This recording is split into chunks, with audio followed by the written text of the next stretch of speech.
Alright, the Keystone terms this week are pretty challenging. That's why there are only a few, but one of them you have learned in the past.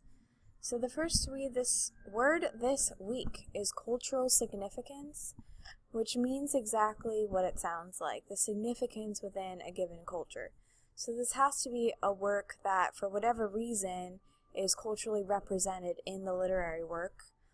So for that subset of people, it could be a subset of Americans, but it could also be from a separate culture. It represents their values, which may not have been represented in the past. So, for example, Secret Life of Bees, well, it's not a very good example, but it does talk about civil rights and being able to accept someone despite their skin color.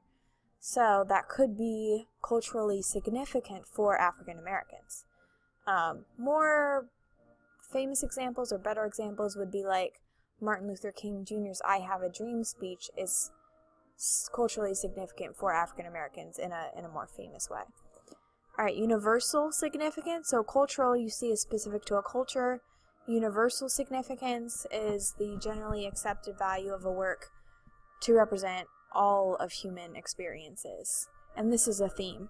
So this is about loyalty or forgiveness or prejudice or family or perseverance, but it has some sort of significance universally, an idea or a message that all people can relate to.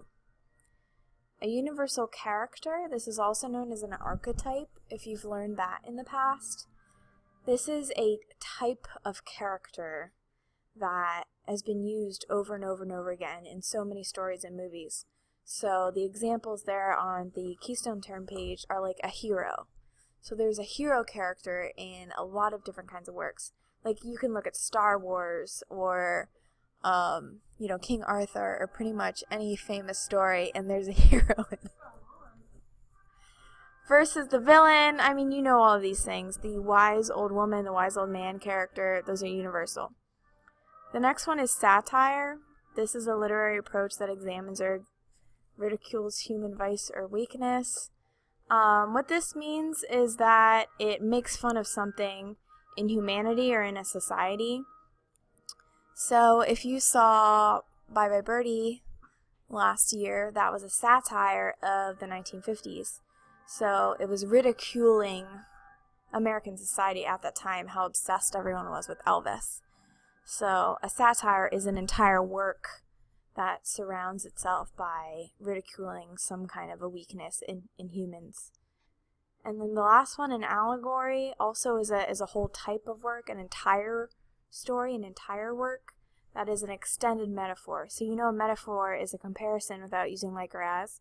So an allegory is a story that is a comparison itself. That the story on the surface makes sense, but everything that happens can stand for something else. So like if you know, what is that? The Chronicles of Narnia? I forget what it's called. But The Lion, the Witch, and the Wardrobe is part of this series.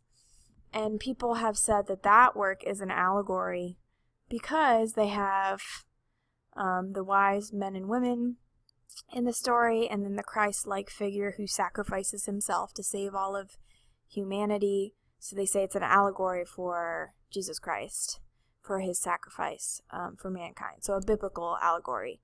But there are other works that are allegories too. It just has to be a large part of the story. So Secret Life of Bees is not an allegory. The surface value of the story is the entirety of the story. And those are your Keystone terms for this week.